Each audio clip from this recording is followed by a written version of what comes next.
Professional wrestling from head to toe. New stories, independent wrestling, let's go. Breaking down the matches, analyzing the fights. Big cats got the scoop, shining the spotlight. From the big leagues to the underdog fight. Purr Sessions got you covered, day and night. With the roar of the crowd, we dive deep inside.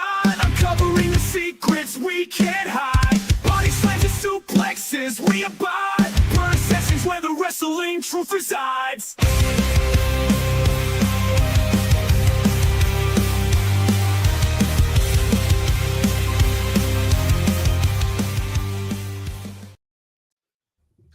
Welcome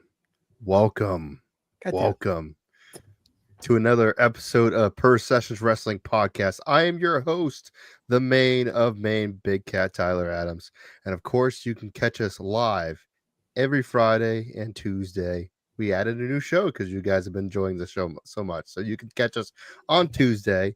And for those who cannot watch us live, you can watch us always on... listen to us. Yeah, I was getting that there too. You fucked me up, even though I fucked myself up.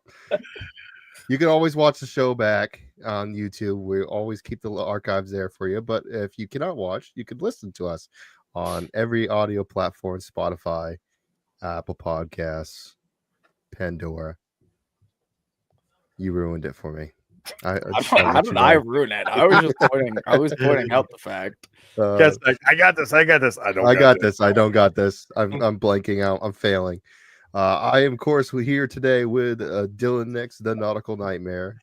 He is also the MEW Maine State Champion, right? State champion, yes. Baby. Yes. The inaugural. The inaugural. Yeah, the first one. See how long I keep. Yeah. Let's see how long. Keep it. Yeah. Of course, we got the solo submission style. Mr. Spade, Levi Spade, and of course the hardcore maniac JP O'Reilly. And we have a special episode for you guys because for those who didn't see, I'm we here. have. Are we doing the thing? What's that? Are we doing the thing? Because I'm actually here this time. Oh, you want me to pull this? You want me to play the thing? Since I'm actually here this time. Yeah. We they can play the stinger that since you're actually here. Yes, I'm actually here for an interview. Sure, I'll play the stinger and you can let us our guest. Hell yeah! One thing I think this is fake. You think it's fake? What's that? Is Interview questions with Levi Spade. you think it's fake? You come. Easy. What do you mean? Hell yeah! My one thing I get on the show. Welcome. Of course, as Kat said, it is a very special Tuesday evening for us all because today, joining us on the Purr Sessions podcast, some may call him the biggest asshole, some may call him the dirtiest cheater in the game, a man who is infamous with many a clients, although I feel none more infamous than the current Limitless Wrestling World Champion Channing Thomas. We are joined here today by Mr. Sidney Bakabella. You forgot there a former. Oh, sorry, WWE former WWE Hall of Famer, WWF Mr. Sidney Bakabella. WWF, they'll sue me. They'll sue me if you say WWE. It's got to be WWF. See what you guys did. You guys made me screw it up. Yeah, you did that on your own. I'm going to jail now. All right, JP will break you out. So all right, perfect. Junior's got all those lawyers and everything else. They'll come after me. You got OJ Simpson off. I mean, what else can you do? So how you doing tonight there, Sidney? I'm good. I'm hopped up on a lot of Coca-Cola. Ready to go.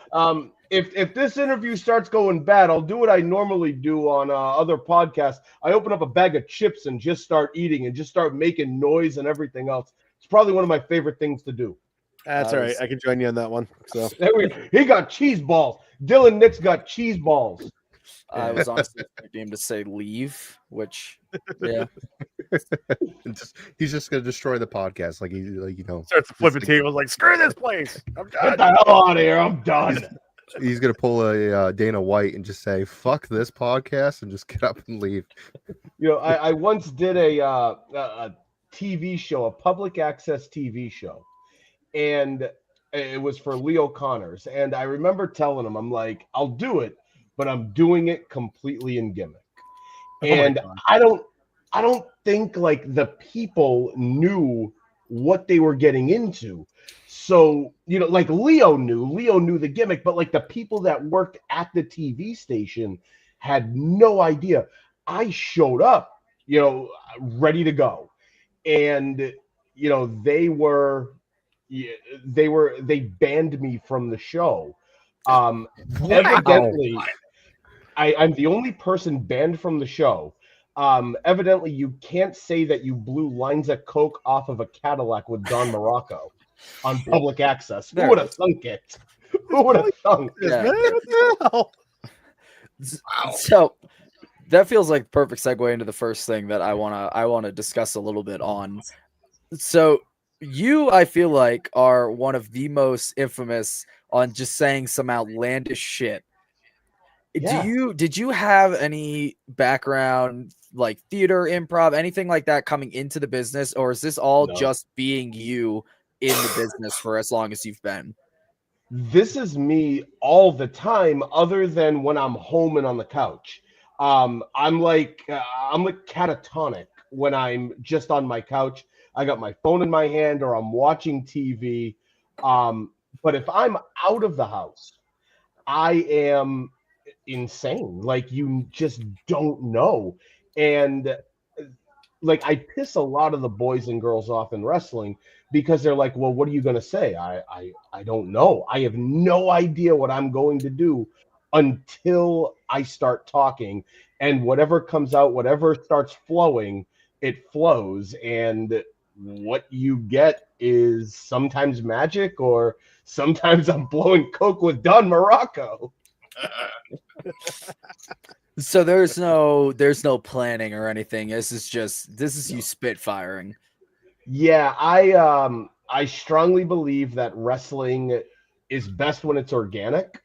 So if I rehearse something, it's fake. We can all say wrestling's a work, I don't care. But I want people to think that I'm insane and I'm real. The only thing fake about me is my hair. I just want people, from the moment they walk in to the moment they leave, thinking like I could say and do anything. It's like when Mickey doesn't take off his head at Disney World, you know, like I'm Sidney from the time I walk in to the time I walk out, and you just don't know what I'm going to do. It's true. Is there anything specifically, like, do you watch anything like media wise that helps you kind of come up with these outlandish things? That's actually an awesome question, because yes, I don't watch a lot of wrestling. I listen to, if I'm in the car, I would say 80% of the time I listen to AM news radio, and I argue with the radio. No matter what they say, I have to come up with something off my head that's the opposite point of them, or why that news story's bad. And it helps me think on the fly. It helps keep my brain sharp. And I just, I'm able to come up with all of these different things because they're not working with me. So I have to be fast enough to get my line out before they move on to the next topic, because it moves fast. I'm also a huge Howard Stern fan. I absolutely. Oh, Howard Stern. I was in that 08. Love it. Yeah. I love Howard Stern. I haven't listened since I canceled my subscription in December, just because he's on vacation all the time. But you lasted that long? I'm surprised. Yeah, I made it, I would say to the end. Like, it wasn't funny. I don't want politics in my comedy and my entertainment. Yeah, exactly. No matter what side you lean on, I listen to Howard Stern because I want to hear arguing. I want to hear them fighting. So when he's talking about politics all the time, I'm just like, oh my God, I just don't care. Bring on the midgets, like that's what I want. Like the classic Jackie and Artie getting into it, stuff like that. JP, don't make that face. You can say midget, okay? We haven't got kicked off yet. Hold on. I've worked Robbie the Giant, and he says yes, that's fine. Yeah. Great Robbie the Giant story. One time he calls me up and he's just like, hey, who's your favorite midget? And I just, without missing a beat, I'm just sky low, and I hang up. Like, that was it. Like, yeah. And he went to bed. He went to his bedroom and cried himself to sleep that night. Yeah, I love Robbie. The night I managed him at Limitless, I actually had a vasectomy at 11 in the morning, and then I showed up. I decided to ask them for a hospital gown. So if you go back and watch that, I'm in a hospital. I can't move. It was the only time I worked a Limitless card and did not get in the ring. This was at the Westbrook Armory. I could not get in the ring. I had the vasectomy at 11, the show at 7, and because I was working with a midget, I had to be on that show. Oh my God! Well, I'll try to find show that. is this? We have to find this. I'll find it, but some crazy stuff. It was the show. It was Robbie the Giant Arujo against Top Shelf Troy Nelson. Funny short story. I let Robbie the Giant powerbomb me in a match once. Pop-up powerbomb me. It was the funniest thing ever. I broke so hard. He's like, yeah, let me do it. Shortest reigning champion of all time. Because this evening, on a Sunday afternoon in New Bedford, Massachusetts, Fall River. He's in the wrong place. It's all the same dump. That's a good point. It's all the really same dump. The school systems both suck. I mean, everybody's really poor. Wow. It doesn't matter.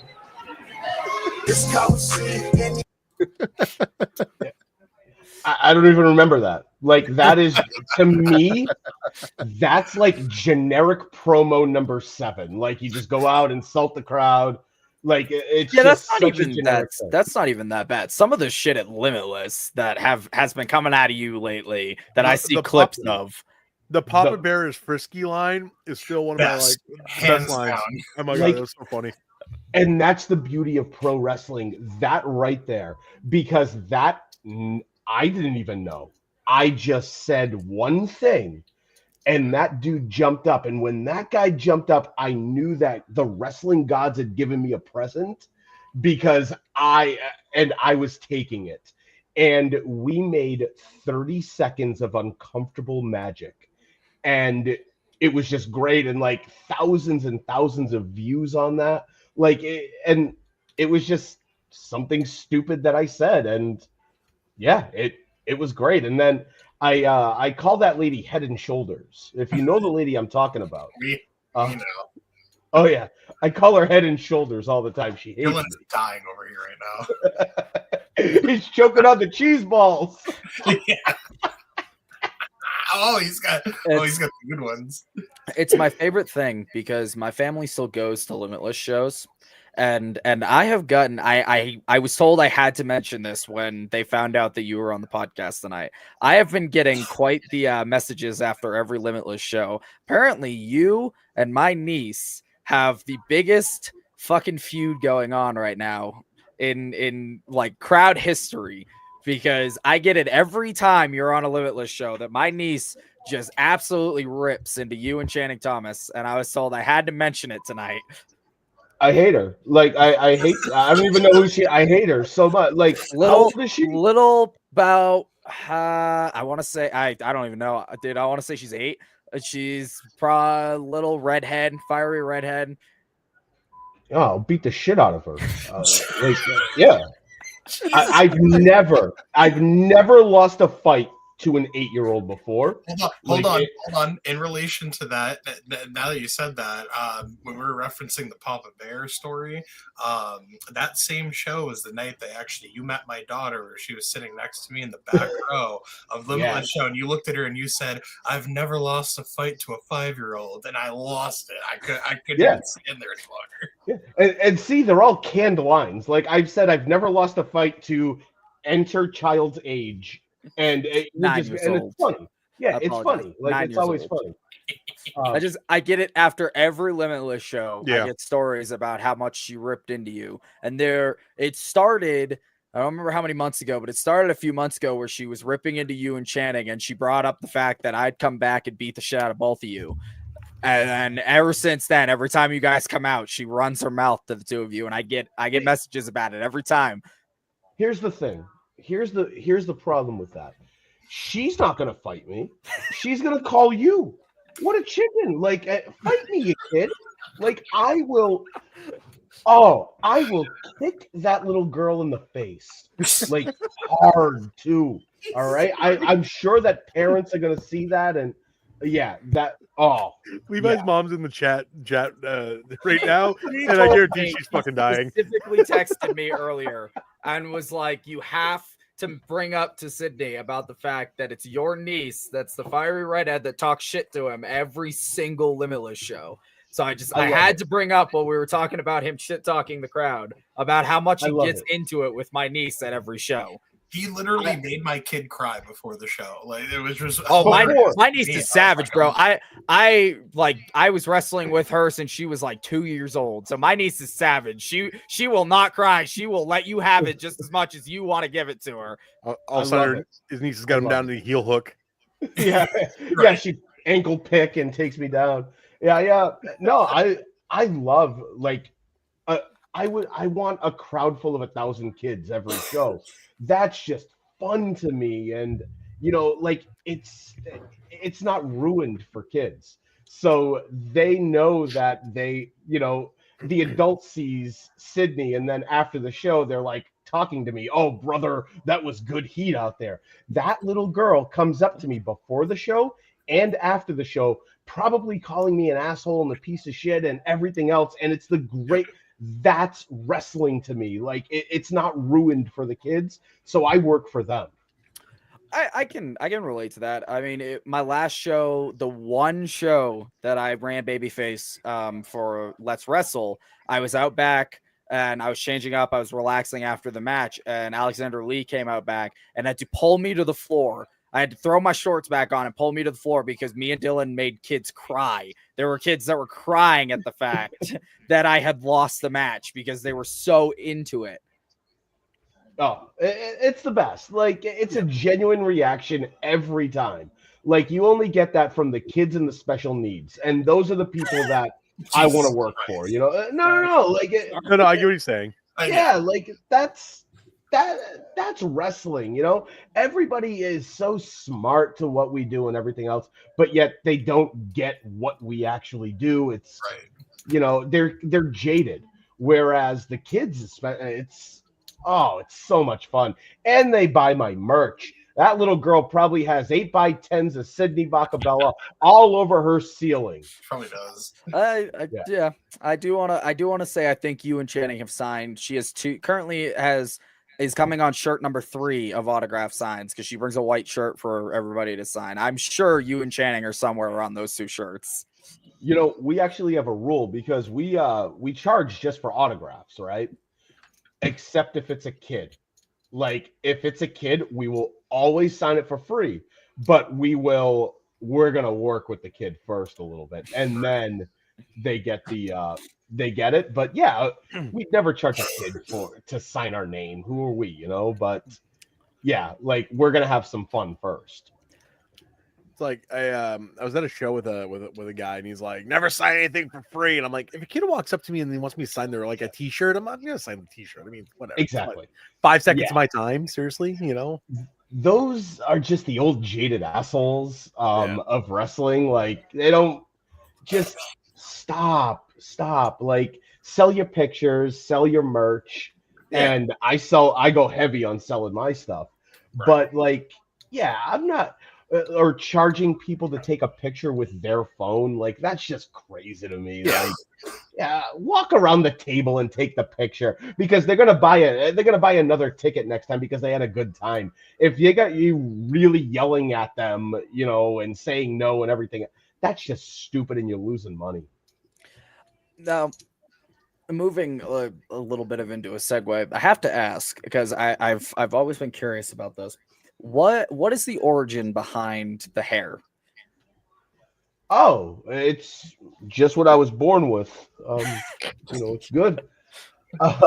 No, so coming up when I started at Chikara, Mike Quackenbush reaches out to me and he's like, I want you to manage, but I don't want this. Come up with something different. And I racked my brain. Finally, I found out that Quackenbush was a big Andy Kaufman fan. So right away, I order the hair. I grow the mustache and everything else. And I send him a picture and I just say this. And he's all about it. He was 100% in on it. And, but that's sort of where the hair came from, was just to get a job with Chikara. Back in 2010, 2011, 2012, that was a place you wanted to work. So, and then I had so much fun doing this gimmick. So this is all I do now. I love it. It always I won't say surprises me, but it's always amazing to see the fact that it gets a pop every time. Every time. Without fail. Everybody knows at this point. Everybody knows that it's coming, and still, without fail, gets a pop, and that's amazing. Every single time, to the point where I'm sure the fans right now know the spot that it is. Like, it's like, oh, duck one, fake the punch, I flinch, you pull the wig, I cover my boobies, body slam, done. Like, and it works I got like 3 spots like that, and they're my greatest hits. And it's the underwear spot, and there's just always something that I can go back to every time. But man, that wig spot always gets a pop. It's like Joey Lawrence's whoa, or Al Bundy putting the hand in the pants. Like that's it. Bill Cosby with the roofies. Like it's always a big winner, There it is. I'm taking a sip every time. He just perfect timing. No, speaking of the wig spot, at the VLC when it was you and Tony Atlas, that was, oh my god, he put it on. He's like just looking around like, what's up? Yeah. You could just, for all of a sudden, no Tony. We could just hear Tony in that moment, and I looked at Samuel Matthews, because it was me and him sitting at the Purr Sessions table. We're crying, we're laughing so hard because we know, and it's just Yeah, my goal on every show that I'm on with anybody that was on TV is to try to get them to do the wig spot. Like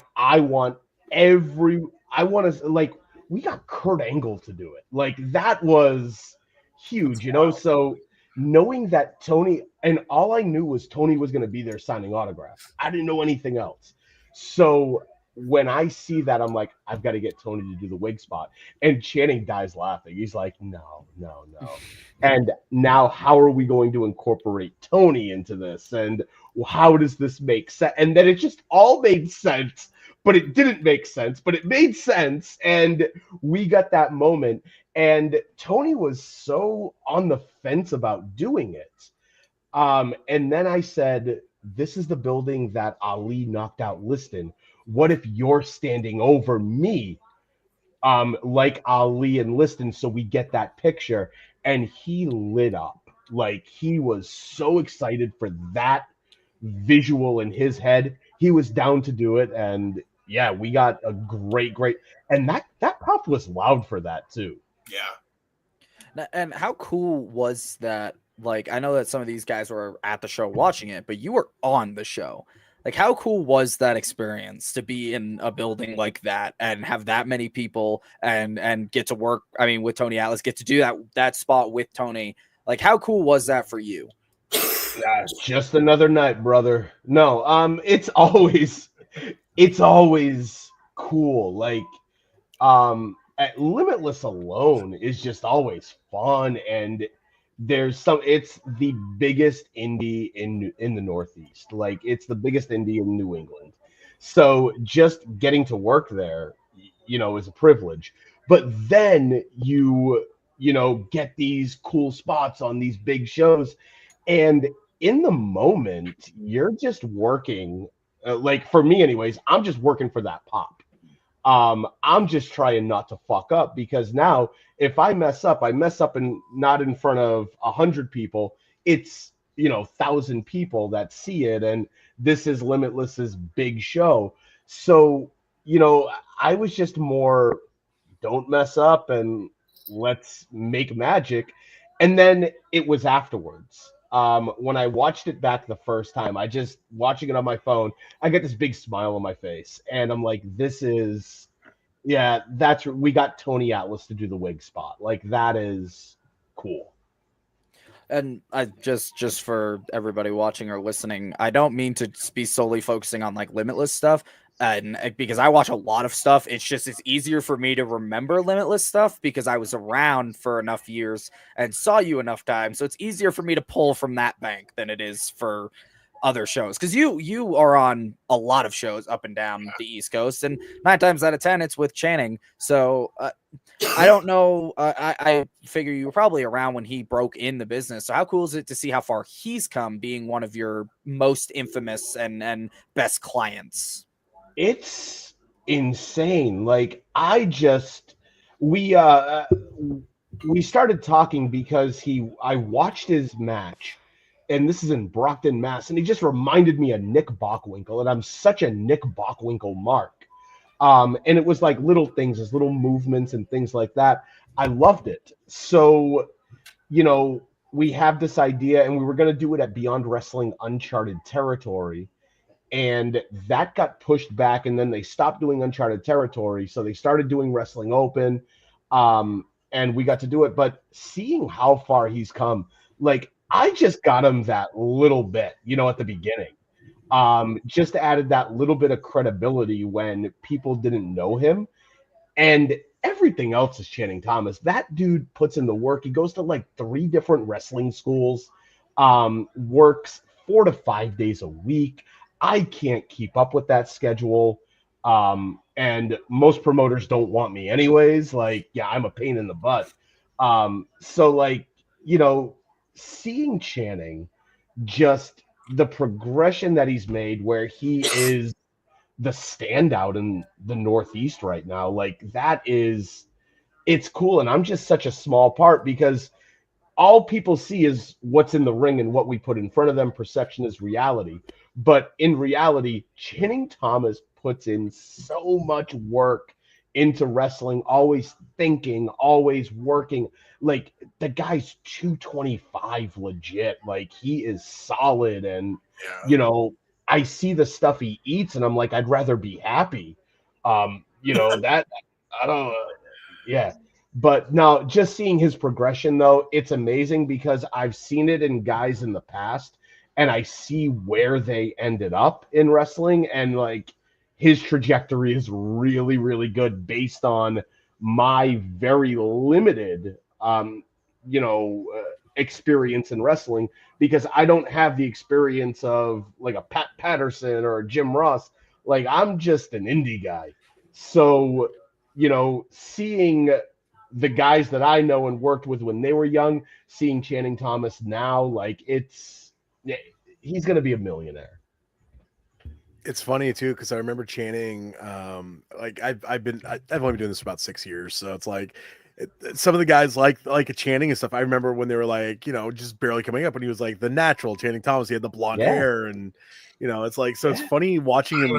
Like, Timmy Thunder days. I started a little after Timmy Thunder, but I do remember the name, and I just like just watching his trajectory going up and up and up and up, and he's just like, because like you said, you watch him go from kind of what he was, what he is. He's probably one of the hottest prospects in New England right now. Yeah, I was on Channing Thomas's first show, and I don't remember him at all. He said, he told me about it, and I'm like, was I an asshole to you? And he's like, no, you weren't. And I'm like, okay, great, like, perfect, because I have no recollection of him. See, that's the thing. That's the thing, is the first time that a lot of people meet you, when it's not in gimmick, they will always say that you were the most genuine, like, speaking person. And I can relate to that, like that, because the first time I ever had an interaction with you, it was a couple of years ago, and it was outside of just like being in the show. And the first thing we talked about was like deathmatch wrestling. Yeah, I love that. I remember that. You were talking about Tremont. Yeah, because Tremont is like my whole like match that I want. And we had a conversation about that, and I was like, I had no idea Sidney Bakabella was a deathmatch guy. Oh my god, I worked for IWA Mid South. That was my first deathmatch. It was at Mid South. 2003 to 2009. Oh, so you were there at the peak. I had all the good shit. You had the good shit. You can go back and watch me TPI 04. I am in every single match on TPI 04, TPI 05, I think TPI 06. Oh shit. And then I started managing after that. And Ian Rotten gave me the worst guys to ever manage. You guys ever hear of CJ Otis? No one else has either. Don't worry. CJ Otis? Yeah. He's like, kid, I'm bringing in a guy from Japan. I'm going to have you manage. Here I am thinking it's like Onita or someone really cool. And no, I don't even remember the guy's name. He wasn't good though. Like it was so bad. Oh my God. I ruined the story because I don't know the guy's name that I managed, but he was just so bad. That's awesome. Yeah. Oh, you know who it was? It was Ryuji Ito. I don't know if you guys know him, but someone get Johnny Torres on the phone. Yeah, let me get Torres on the phone. Oh, Ryuji Ito had this match at Kurokon Hall. Yeah. 100%. Yeah. That was perfect. That was perfect. Like, I need water when I do a Johnny Torres impersonation.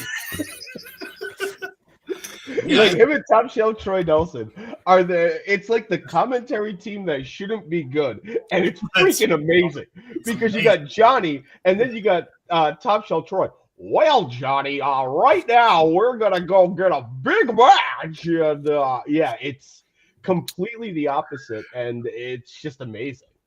It's funny because I could not tell you what like show I first met you on, but I can distinctly remember it had to have been one of the Halloween shows because you weren't dressed like you had like the old like WWF type like shirt on. I had no idea who you were. And I just said hi, said I did all the things like you normally would, and then 3 hours later when you came out, I went, oh, that's who that fucking was. That's how I normally dress. Like I wore a Mr. Fuji shirt to we office today just because I can. Yeah, I was like, it's funny because me and Dylan reference it all the time. We had the same thing with Lindsay Dorado when we had his seminar because he didn't come in as Lindsay. He came in as not like behind Lindsay, and we didn't know who he was, and he just slid in, and he was so soft spoken and nice, and he just slid in, and he was like, hey, you guys here for the seminar, and just started going, and me and Dylan were both going, who the fuck we thought he was a chaos kid. Yeah, we thought he was a chaotic kid. We were like, who the fuck is this? And then it like hit both of us, and we went, oh shit, that's Lindsay Dorado. Yeah, nice. I had the exact opposite with Danhausen, who just came out of his car in gimmick. Straight out of his car. Dan for it. Just literally drove to the venue and then came out and in gimmick. I was like, oh, hey, how's it going, buddy? He goes, hello, everyone. Hey. Always. Like, he and I talked about that. Like, we are always in gimmick no matter what. And it's great. But no, I really appreciate you saying that, about how kind I am and giving about my time, because I'll show up early and there are students there.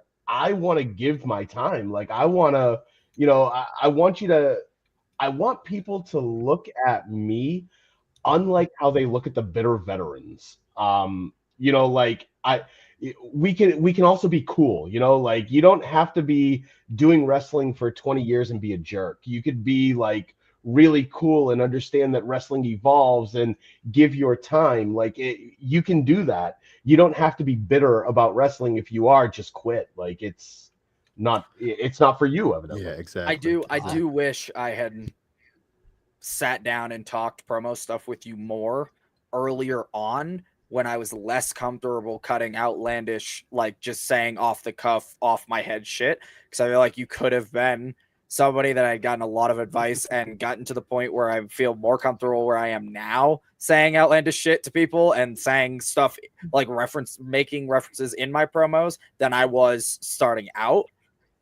Yeah, no, I wish you would have too. My biggest advice on promos is I see a lot of guys like writing it down on their phone, and then I see them looking at their phone remembering, their promo.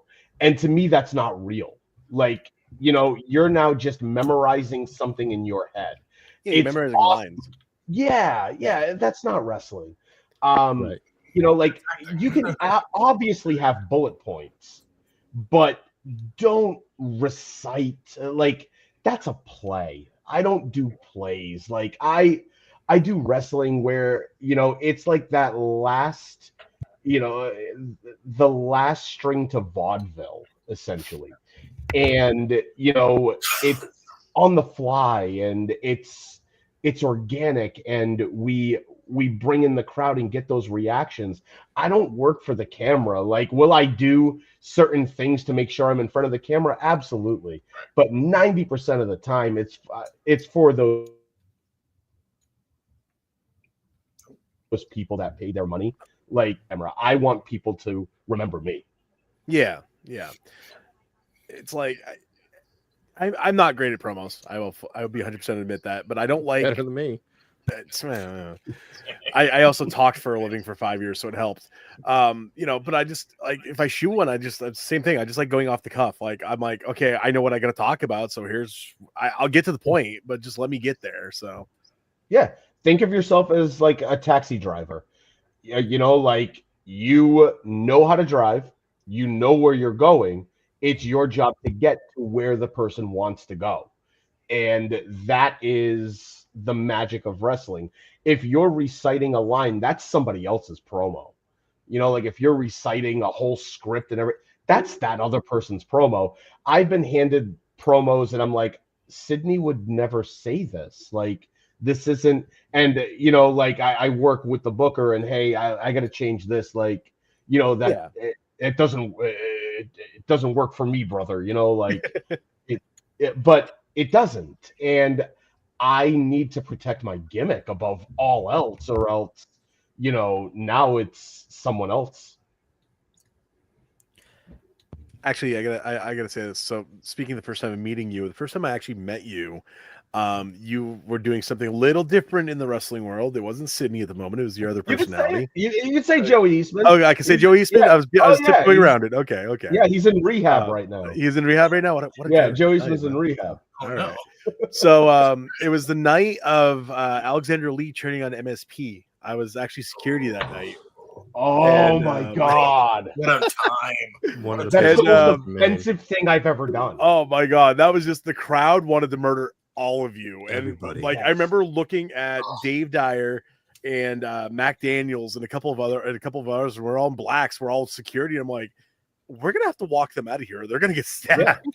Yeah, the crowd followed them Like- out Oh, the yeah. fucking building. Yeah. Yeah. And when we get you I don't- outside, we the didn't we promo watch you that just with cut on us Randy? was just like, I think it was Randy that was on the pod, and we watched that clip because we were talking about that, and we watched the clip of you guys outside cutting that promo to the camera as like the crowd was coming in behind. Yeah, they were pissed. And when I say it's the most offensive thing, for 5 hours, I was outside the building in the mask with like headphones on, like acting like I was special needs. Like I was walking up to the wrestlers on the show, asking them for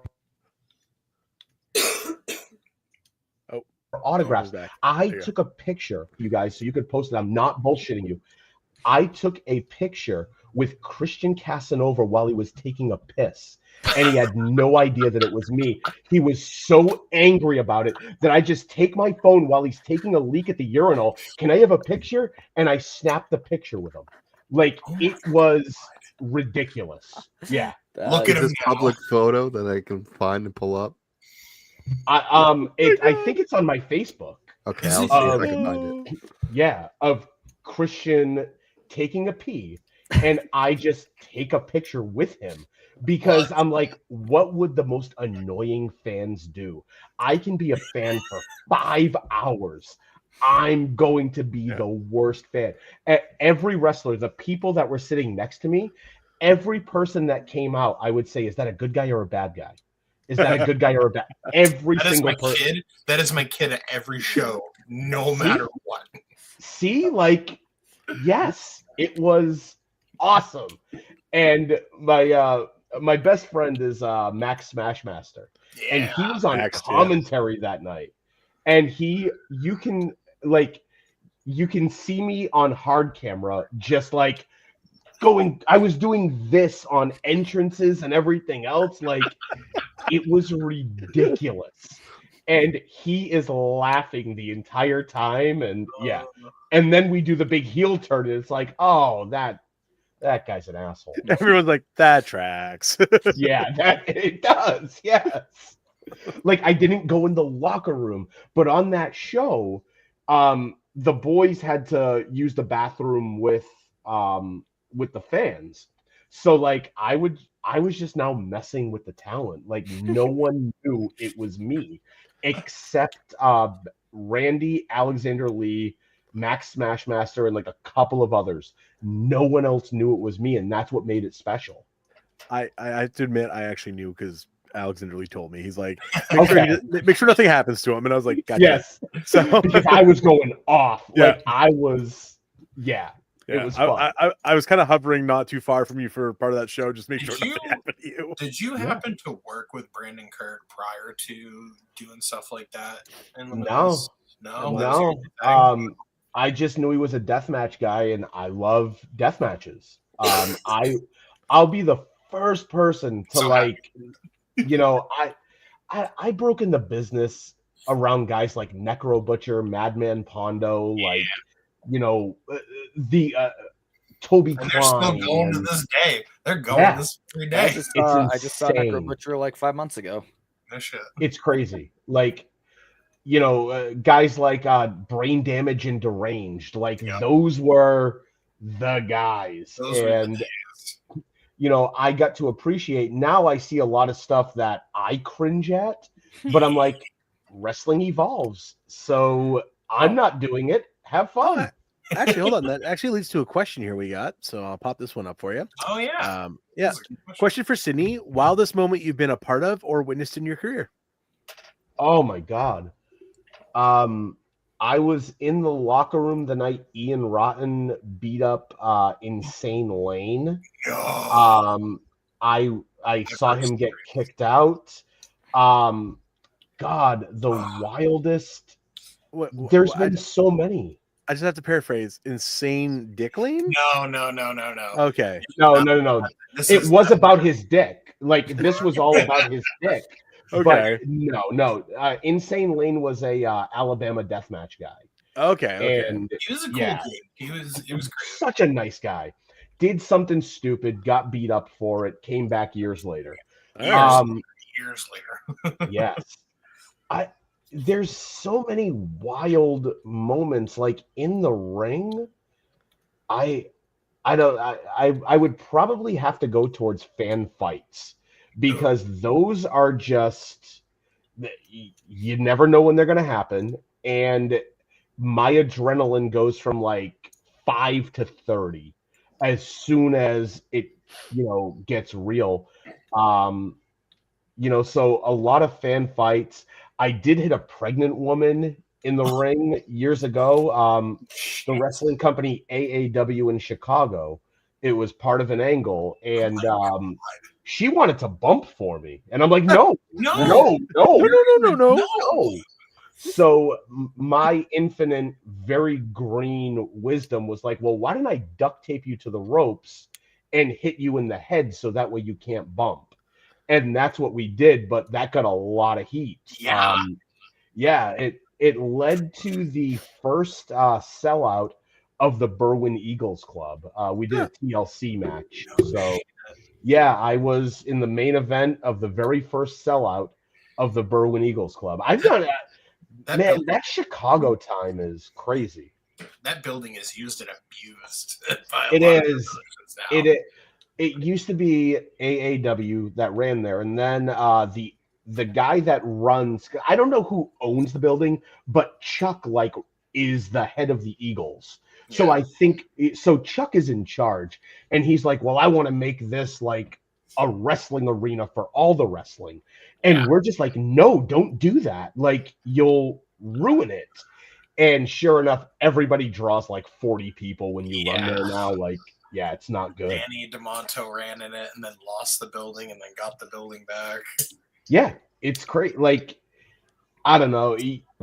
It's okay to have one, maybe two run a building, but when you like have a show, yeah, it's every weekend. There's a show at the Buren Eagles Club, Yeah. and it ruins it because you can't differentiate the AAW from the squared circle megastars. Like, Yeah. Go on It's IWTV, and chances are the show that you're watching is going to be in the Buren Eagles Club.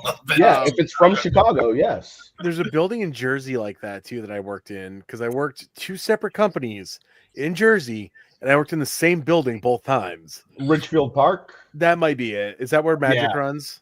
I think so. Yeah. Yeah, that's it. Yeah, I Never was like, worked there. yeah, I walked in the other first favorite- time and I was like, hey, this is cool. And when we went down for another show, I was like, this is the exact same building. My other favorite one is the H2O Center gets used and abused by every promotion in Oh, Jersey. Dude, I wrestled so- for H2O a couple years ago, and I was like, oh, but everyone runs in here. during COVID, Beyond ran these like secret shows. Yep. And they filmed it. They filmed like, I think it was 7 episodes in one day. Ugh. So the last episode was Matthew Justice against someone. Yep. I forget who it was. But it was like watching Matthew Justice against Slade. Oh, And it was like watching a snuff film. It's 11 o'clock in an industrial park. yeah. Like it's an ice storm outside, and they are killing each other. And then they broke the door of Matt Tremont's place, and Matt was No, the big bay door. no, not the side door beside the Side big door. door. Oh no. Yeah, Tremont was pissed, but like, yeah, I've worked there. I did a Camp Leapfrog show at the H2O building as well. And that's funny because it was during COVID, and I'm like, okay, I'll do it, but this is how much money I need. They had to get 2 sponsors. Shout out to Versace Stoner, by the way, for being one of them. But yeah, they had to get 2 sponsors just to pay for me. That's wild. Because yeah, I'm like, I'm not driving to southern New Jersey from New Hampshire for free. I'm not doing it. Right. So, Oh, no. Yeah. Yeah. It's like when people are like, oh, you guys are from Maine. Sure, come on down. We'll give you $20. I'm like, you realize how big Maine is, right? Like, Yeah. it takes me almost 4 hours to get out of the state. Oh my God, those Herman shows kill me. Like, I hate Herman, Maine. It's Um, such a nice venue, though. It is. It's beautiful, and like, it's always worth it to go. But Yeah. it's like that last hour of the drive. I'm like, Yep. oh my Mhm. God, I've been driving Yeah. for 4 hours. I'm only Mhm. in Maine. Yeah. Mhm. Like, if I went the Man. opposite direction, I'd be in New York City. Like, Yeah. Mhm. Yeah. geez. Man, Trust- if I knew trust me, if I I knew get you it. were in New Hampshire, we should have just started fucking ride sharing up to those shows. It would have saved us a lot of time. Right? Are I you was in New in- Hampshire? No, I was in Southern Maine, so you probably went right through somewhere we could have met up and would have Probably. saved I us stopped because at we had basically the same drive because Herman was Yeah. about a 4-hour drive for me where I was at in Southern Maine. So yeah, it's miserable. oh yeah. I always stop at the truck stop in Kittery. I always Yep. get my Popeyes Yep. every Yep. time. They got rid of the Starbucks though. Like I think that's I think it's the Dunks now, right? it's a dunk. Yeah, like of course. It's Maine. It's oh, Maine. poor Be people. surprised on Tim Hortons. Oh, Yo, I get man. Donkey Don't you booed diss my because of Tim that. Horns. Don't you diss Dun- my Tim Horns. I get Donkey booed. I get Donkey booed and callous because of that. Basically, he comes out. He's Donkey's dressed as Donkey, and I turned and looked at the crowd. I'm like, he's the reason Tim Hortons is going out of business. And the crowd, I watched it work for a second, and I saw the crowd go, Wait, he's right. That's awesome. That the only time I ever went to Tim Hortons was in Maine. It was Torah Savoldi and those NWA on Fire tours were just they were something else. But Yeah, I heard. I didn't. So the Savoldis would always room like 6 people together. It was miserable. Oh. So I found the ultimate hack on those shows, which was travel with Rick Fuller. Rick Fuller got his own room.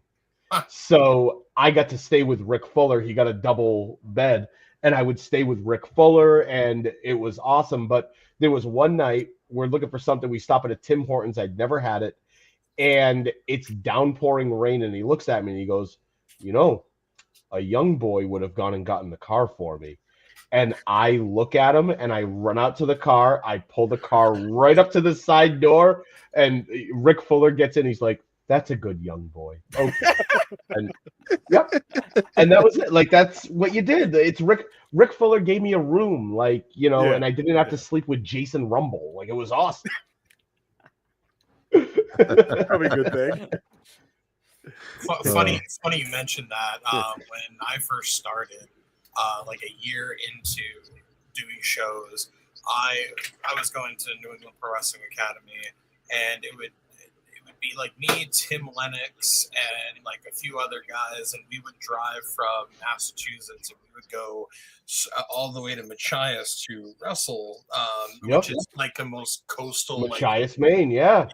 And he would put all of us in like a 2-bedroom like motel in the middle of nowhere, 5 minutes from the venue, and we did that for like a year straight, and I was just like, all right, this is getting a little crazy.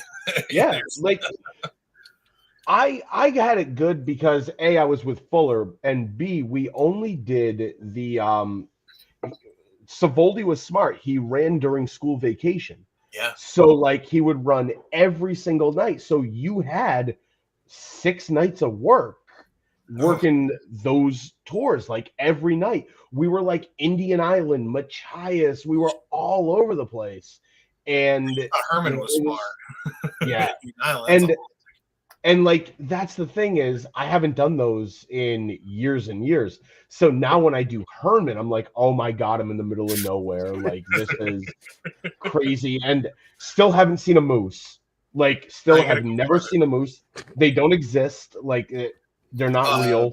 You're like all the Jersey boys that don't believe in the moose. They don't. Sammy Chaos. I've argued with her about it too. Sammy Chaos, Pete Corvus. All you gotta do, I'm not joking. Go up to Crown of Maine, go up to a Crown of Maine show. You have to go up Route 11, but you got to go at dawn or dusk because that's when they're going to hang out on the side of the road. Usually they like to lick the salt off the road or eating the buzz off the trees. Typically, when you see a moose, you don't really want to see the moose because you'll be driving. It's like, I want to see a moose. I've only seen a moose once when I was like 10 or 11, and I wasn't even in Maine. I was going through the mountains in New Hampshire. So there was evidently a few years ago a moose on my street. And my kid comes in and he's like, there's a moose on our street. I just drove by it. It's right outside. I'm like, okay, this is my moment. I'm going to see this moose. Let's go. I want to wrestle the moose. Like, I don't know what I'm going to do with this moose, but I want to see this moose. I go outside. The moose is completely gone. There's Fucking no one disappeared. there. Yeah. I knew you Good night, buddy. I love you. My kid's going to bed. He's naked, though. I'm a nudist. He's not really naked. Don't worry. He's not naked. April Fools. I'm the one not wearing pants. I was actually kind of worried about that because I realized today was April 1st. I'm like, oh my God, I bet you he's fucking ribbing us. I bet he's fucking ribbing us and he's not going to actually be on. You're such a big name nothing. too. So Kat texted earlier. He was like, I just realized it's April 1st. I really hope people don't think we're ribbing them about Sidney actually being on the show tonight and people actually show up to watch it. Yes, hello, the folks that have showed up. We've been sitting at 7, in between 7 and 10 for the past this whole hour we've been live. So look at that. I'm a draw. Look at that. I'm a huge draw. No, funny story. When I came upstairs to test all the equipment and everything else, I'm like, wouldn't it be the best April Fool's joke if I just went to bed right now? And Yeah, but no, because then I gotta see you guys at at Limitless, and then I'd feel like a jerk. So I Like, can't Sidney, do come that. on, brother. Like, Yeah, hey, come buddy, on, what how's are it you going? Yeah, yeah. Get Can't do cornered. that. Get cornered by all three of them. I'm like, hey, Hey, Did you guys see that Ethan Scott is here? Oh, I saw that. Yeah, Yeah, we saw I that. think he's been here the whole Ethan's- time. He's been Yeah. watching the Ethan's- whole time. What a guy. Ethan Scott. Do you know I kissed Ethan Scott on the mouth? What? Whoa. No, we did not know Yeah, that. the footage exists. It was the night Channing won the world title at the Vacation Land Cup a couple of years ago. So I do Oh this god, I thing. gotta find it now. You can't. It's not out there. It's- Harry has it. Oh, I It's thought on you did IMDb. not. No. Like it was just like an edit because no one knew what I was gonna do except me. So I do this thing where I call Ethan Scott Sam Laterna, and I call Sam Laterna Ethan Scott. Like I'll look at Sam Laterna and just go, Ethan Scott, you need to shave your face. And yeah, it's great. So Sam Laterna, I'm so happy right now. I could kiss you, and I grab Ethan Scott and I just kiss him right on the lips. And that was it. That's fucking amazing. Was that during the live show? No, it was during Backstage the interview? backstage promo. Oh, okay. Yeah. I didn't know if it was during the live show that you caught it. Like, No, because 'cause I would've seen that. I think I would Yeah. have saw that. I I've would been have seen that because it's so funny. Because when I think to Limitless stuff, I've never gotten the chance to work Limitless, but It's like this 3 times. I want to know who the other two people are because yeah, Ethan please Scott Zach, kind of I'll a tell whore. the I story. think Zach like Berg might have been one Alexander of them. Lee is probably one of them. Ethan Scott is a whore.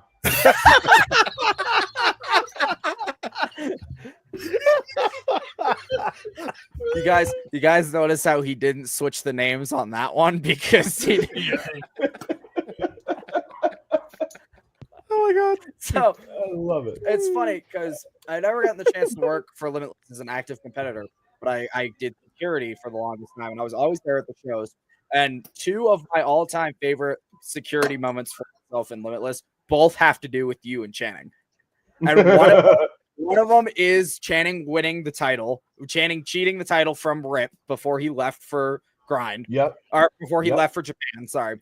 Because I'm the one that held the title because we didn't bother walking the title all the way to the back, and I was gear runner. So Ethan hands me the title, and I just stood in the corner holding the title as it went on. And then when Channing did it, I looked up at Nate Speckman and I went, I don't want to give this to you. I was like, this is the hardest thing I've ever done in my life. I don't want to give this to you. And then the other one I've talked about on here before is, I think it might have been that same show even, when Rip crashed your guys' merch signing when you took over the ring. Yeah. And there were all the people, all those students that Rip cleared out. And then I was the one that Randy sent into the ring to clear out your guys' merch. So I was the one cleaning the merch, and Rip, I love it. Rip is celebrating over here, and I'm in the middle trying to get rid of your 8x10, you bullshit 8x10s. And Rip walks over and just stares down at me, and I just go, and he just goes, "Better start running, boy." And I just grabbed a big handful and slid out of the ring. I went, "Nope, fuck that," and I threw your guys' shit out of the way. I was like, "Nope." Yeah, awesome. Not dying today. Awesome. I was like, No, "Nope." the only bad moment that I ever had at Limitless was when I beat up the fan. Like that was it. It was my second time back at Limitless. So I cut the promo with Channing, and then it was the next show, and the dude just walks up behind me and pulls off my wig, and that's all my heat. Oh, no. So now it's fair game. You touched me, and I tackle him, took him down, elbow right in the face, and then I'm just punching until Channing pulls me up. Yeah, there's 100% footage of that one. Yeah, I remember that happening. Actually, I was like, I don't remember like going after him. I don't remember. I just remember Channing pulling me off, like, you know, saying my real name. Yeah. And, and I'm like, and of course I do this at the end. I did nothing wrong. I didn't do anything.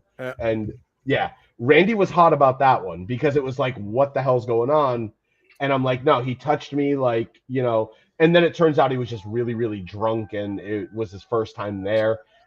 They all apologized and everything else. Like, I don't know. I just don't want to be touched. Like, no. yeah.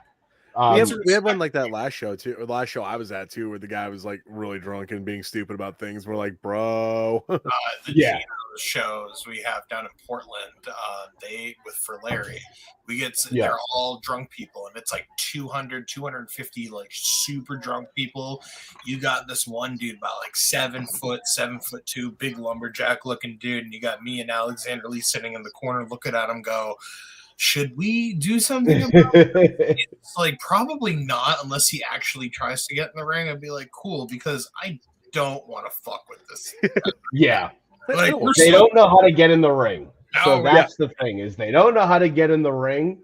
So that's where you go, and you just hope for the best. Yeah, but no, it was funny because I tackled this dude and just took him right down, and it was like Mike Singletary on the 85 Bears. Just rock him, take him down, and then just start raining elbows. It was it was definitely something else. Oh man. I hope that never happens again. Yeah, no, I mean it shouldn't. Like we say it all the time. Like we're entertainers. We're out there to entertain, and good guy, bad guy, we're out there to do our thing. Like, don't get me wrong, I don't mind fans coming up and give me hugs and stuff and like high fives, whatnot. It's like, that's fine. But don't grab me when I'm not expecting it, because that's a good way to. I'm generally a very chill guy, but if you grab me wrong and I don't know you're behind me, I'm throwing an elbow behind me. Yeah, I don't know who's behind me. I see red. I do death matches. I see red, and I'm coming after you if you touch me the wrong way. You always hear stories about like Oki Shakina, how he got knifed when he was walking to the back. Like, there are all these guys that have been stabbed, and Bobby Heenan, like was stabbed. I'm the closest to the action. The wrestlers are in the ring. I'm the one getting the most heat. Yeah. And I'm the closest to them.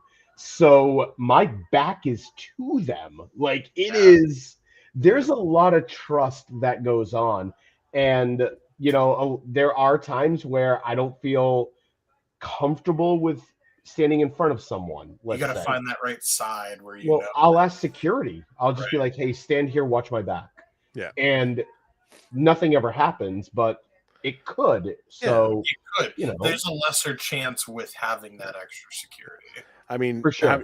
If you listen to Cornette, how many times has Cornette told stories about walking down and getting hit by batteries or cups of stuff? And he's like, there's times that in South Carolina we're close to being stabbed, or people pull knives on us. And if you notice, whenever I walk to the ring, I do this. Oh, I'm lagging now, but I'm doing this, right? Yeah. And that's because if people are throwing stuff, there's a better chance of it not hitting my head.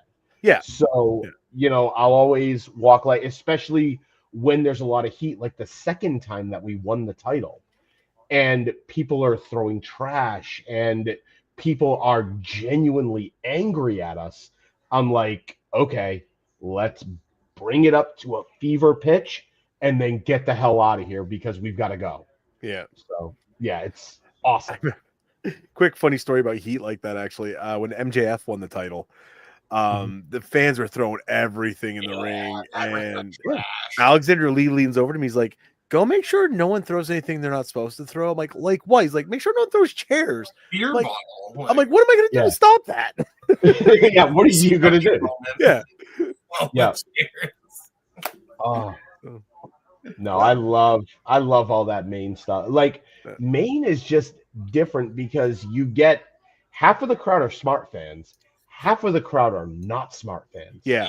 And they just love their wrestling. Oh yeah. And it's awesome. Like, you can work up there and they appreciate it just as much as they would the flips and the hard strikes and the 720 DDTs.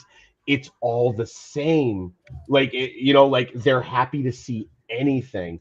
And it's because Randy turned Maine around with Limitless Wrestling. Like, there was that stigma when I came out to the East Coast, like, just stay away from Maine, like it's not good. And now it's very good. So it's, awesome to see that. And everybody wants to work there. What I do like, and speaking of that, what I do like about Limitless is there is a number of different styles. Like you do get like your Alec Price, who him and I forget the kid he worked last show, not last show, but the show before. They were flying, they were flipping, flip flop, and it was Eli Knight was thank that you. it? Yeah, I think that was it. Yeah. Yeah. And that was a fantastic, fun match to watch. Yep. But then you get like Zach Patterson and Landshark. I can't think of his name right offhand. But Conan, Conan Lycan. Yeah. Conan Lycan. Yeah, their stuff wasn't flippy, it was hard hitting. And it's like, so you Yes. get like this great mixture of like styles. And I like that because the way I'm built for wrestling is I don't flip. That's not who I am. Right. I throw strikes and I suplex. That's what I do. So I like watching that style because I'm like, I like being able to pick at it. So I'm kind of like, it's cool to be able to see multiples of different styles come at it. And that's, I think, what you just said with Limitless, it gives us all that. It's not just like, like you get, even Channing is got a completely different style from a lot of guys because Channing's more of an old school wrestler compared to like an Alec again. I'll use Alec once more time. Alec's more like modern, where he does a lot more of the athletic high flying stuff, where Channing's more of like almost a Von Erich type, Yes. So the reason why the AWA in 82 and 83 was bigger than the WWE was because of that same formula. Vern Gagne gave you everything. So he would bring in Andre the Giant as the attraction, but then you had Nick Bockwinkel as the world champion. You had Greg Gagne and Jim Brunzell doing the high spots. Like, you had Jerry Crusher Blackwell that was killing. Baron Von Raschke was the gimmick. Mad Dog Vachon was like, the amateur with Vern Gagne. Like, it was everything. And that's why they were successful. And I really liken Limitless, to old IWA Mid-South and AAW. But also even going older is that old AWA where it's just everything and the crowd appreciates it all because they're seeing Alex Price being the most special guy on the indies, and then they're seeing Channing Thomas working this, I'll say it, WWE type style that's really, really good, and you're getting everything in between. So it's just awesome. Yeah, it really is. That's why, and I've talked about it before, that's why I appreciate my move out here, because out here is so lucha heavy because we're so close to places like Texas and Mexico and places like that. So out here, it's very lucha heavy.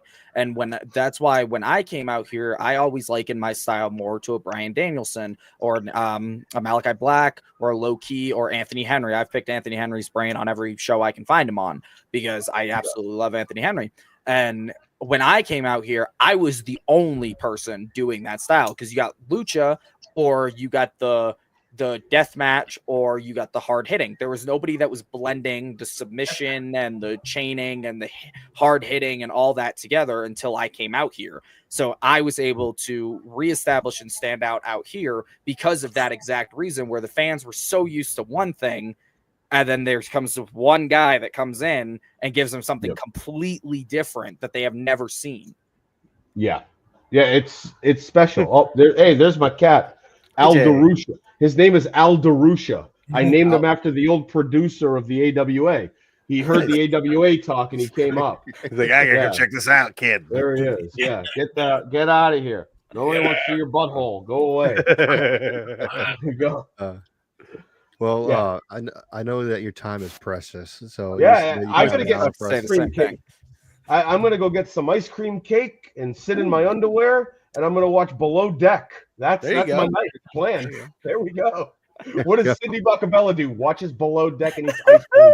I'm gonna have some more cookies and watch some more Stargate. So I am going to training. Actually, that's what I'm about to do after this. Training. You don't need training. Just watch. I got Coco Beware match. I got shows coming up. I'm working Vegas in a couple weeks. I got training to do.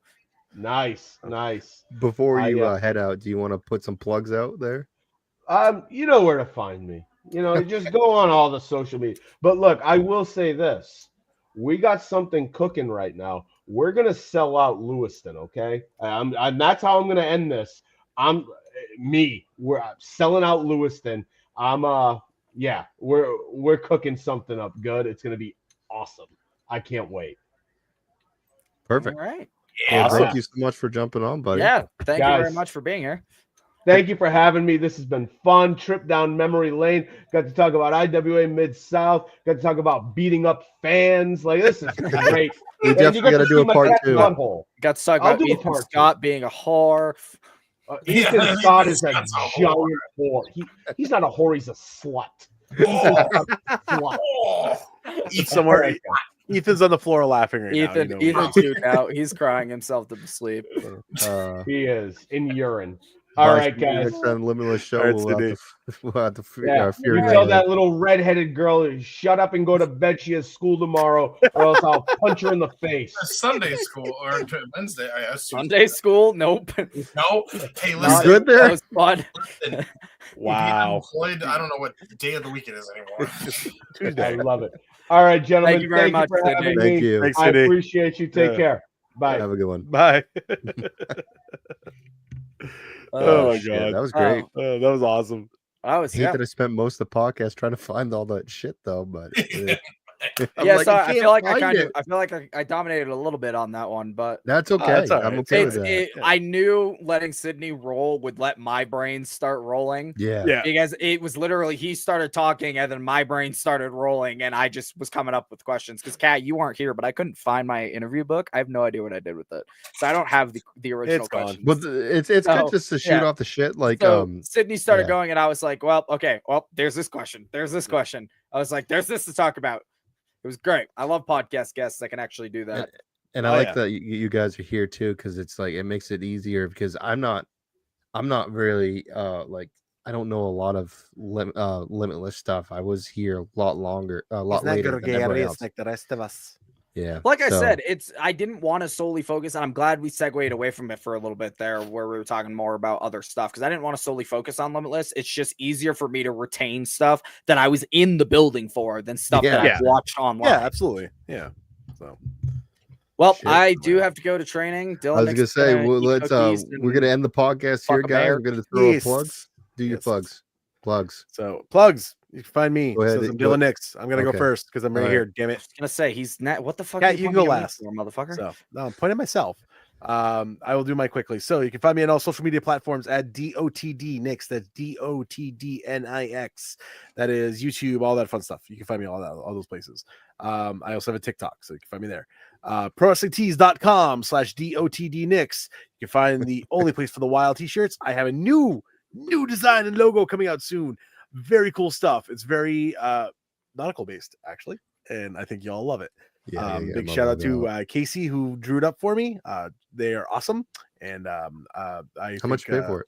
$30, and I gotta Bucks. pay them tomorrow for it. Okay. Because I get paid tomorrow. So yes. So we got that coming out. You can find me this weekend, April 5th. Yes. 5th. April 5th, we'll be up at the Wild. We'll be up at Crown of Maine, beating up on the pathway once again, because we can never seem to fucking escape each other. So the Wild Yeah. versus the Pathway. Once again, I broke Lee Miller on his own account. That was funny as all hell. If you guys read that today, that was funny. Go check it out if you haven't found it. Follow Lights Out Lee Miller on Facebook. Find it. I broke him. It was great. I didn't do anything either. That's the best part. Then coming up after that, there is MPW. I will be at, but I will not be working, but I'll be there. MEW is this month too, is it not? Yes, no, maybe. Ring Wars is coming up sometime soon. May. Oh, hey, look at that. Okay, now I got a calendar. All right, so we've got. You need my help here? Yeah, I'm on drugs. So the next weekend we got MEW and Global that is in Surrey. Where's that? I don't know. It's where? Sumner. There we go. And then Global in Harrington. The weekend after that, MPW the 18th, MPW in Skowhegan, and NAWA down in. There we go. Why didn't you just bring that up to begin with? Fuck it. I wanted Jesus you to. Christ, I wanted Cat. you to struggle. Let me You're welcome. struggle. Fucking big cat. Anyway, so that's my stuff. Moving on. You can find me on all social media platforms at Levi Spade 1. That is Instagram. That is Facebook. That is YouTube. That is TikTok land. You can of course always find me at Primos Pro Wrestling. Our next show is coming up on April 13th. As you can see, that will be at the Roxy Theater and also live on Triller TV, TRILLER.TV. Watch me. Still don't know what I'm doing, but I'm sure I'll know by Friday. And then, of course, my biggest thing coming up is Friday, April 18th is Primos Pro Wrestling in Las Vegas. So I will be there Thursday night into Friday, and we'll be there all day on Saturday. So I will be checking out more shows down in Vegas and networking and doing all the fun stuff. So if you're in Vegas, try and find me. Hit me up, text me, book me, do all those fun things. I'll be there. brainbustertees.com/Levi Spade. I'm going to try and pump out some new merch. I've got a bunch of designs in the works. I just haven't actually gotten around to getting them completed and cemented and put out there. So, yeah. Now you can always twitch.tv/Tears Gaming, TYRSGAMMING. Twitch.tv/Tears Gaming. I don't know what Not the hell. too easy, is it? Fucker? I don't know what the hell just happened to my brain. Twitch.tv/Tears Gaming, TYRSGAMMING. If you want to follow me when I'm not Levi Spade and I am instead my other persona playing and bullshitting with my friends. So that would be awesome. Please drop a follow. I am very close to affiliate for the first time I have been doing Twitch for 4 years and I've still not hit affiliate. So please drop a follow if you're not following me already. I would love to hit affiliate. JP? You can catch me at JP O'Reilly on YouTube, probably XTube, RedTube, who knows? YouTube. Okay, enough of that. So He's on Pornhub now. Wow. Damn. I'm kidding. You can find me at JP O'Reilly on probably Twitter, YouTube, Instagram, Facebook. Upcoming events. I want to bring that back up here Because you don't even know either. No, I do. It's just a lot better with the visual. Dude, I'll be legit. If it wasn't for Sam, I wouldn't know most of my dates. I only know my dates because currently Primos is my normal full-time booking, and they have this nice little thing that they made for the year. So this is the only reason I have my dates memorized. Yeah, I might steal that fucking. Sorry, JP. Fuck you. I'm interrupting you. May 24th and 25th, the Rick House Theater, also live on. Why did I call it the theater? The Rick House, also live on Triller TV, is the Alpha 9. That will be officially my 1 year with Primos, working live shows with them since I debuted with them at the Alpha 9. Well, technically I had a block party with them, but my official show was at the Alpha 9 last year. So I am trying to promote that as well because I want more people to tune in to see me celebrate my 1 year with Primos at the Alpha 9. Oh, there. All right. Well, sorry, JP. You can find me. My next event will actually be the 18th at Maine Premier Wrestling. For the first time since I have gained the MPW Hardcore title back in August of last year, I will finally be defending it for the first time ever. And it's going to be against someone you'll find out later. I can't talk about it yet. Other than that, after the 18th, my next event is going to be Gino's, May 9th in Portland. A little special thing going on there. Funny enough is I know the band that is going to be playing at Gino's for this show, and I may or may not have a special treat with the band involved for said match. So it'll be quite interesting. Later on down the road, confirmed for sure, Ring Wars 4, May 30th will be the Joey Glutz Memorial Rumble. 2 rings, 35 individuals. I'm pretty sure I'll be somewhere in that possibly. Who knows what'll happen? As well as the next night I know for sure is and confirmed is MEW, May 31st. I know I'll be making my return there. I had a tag team match last show with a guy who's pretty cool. Something tells me we might be teaming again, so we'll see where that takes us. But yeah, those are the dates so far that are confirmed. Where was Ring Wars from? Ring Wars Fairfield. 4? Fairfield on the 30th of May. Fairfield, that's right. I was just writing that down. I didn't have 35 men. Royal Rumble. Yeah, I can't wait for that shit. That's you can find me on every platform. Big Cat Tyler Adams on Instagram and TikTok. Tyler Adams on Twitter and Facebook, as well as Pro Wrestling Tees. You can find Purr Sessions Wrestling Podcast on every platform. Just type in Purr Sessions. We're on all audio platforms. And of course, you can only catch the live show every Friday and Tuesday. Friday, 9 p.m. Eastern Standard Time. Tuesday for 7:30, unless we have a weird Sunday show. You saw the calendar there. We got one Sunday show because everybody's working the weekend that one weekend. But of course, I'll be at Crown of Maine, like Dylan X said, April 5th. I might show up to the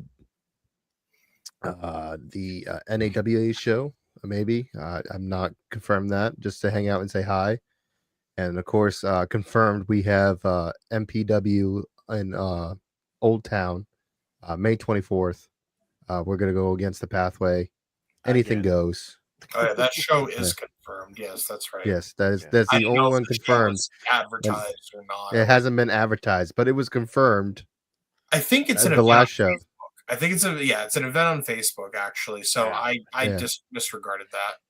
Okay. Yeah, it's a one match that has been confirmed. The last show that has not been advertised yet.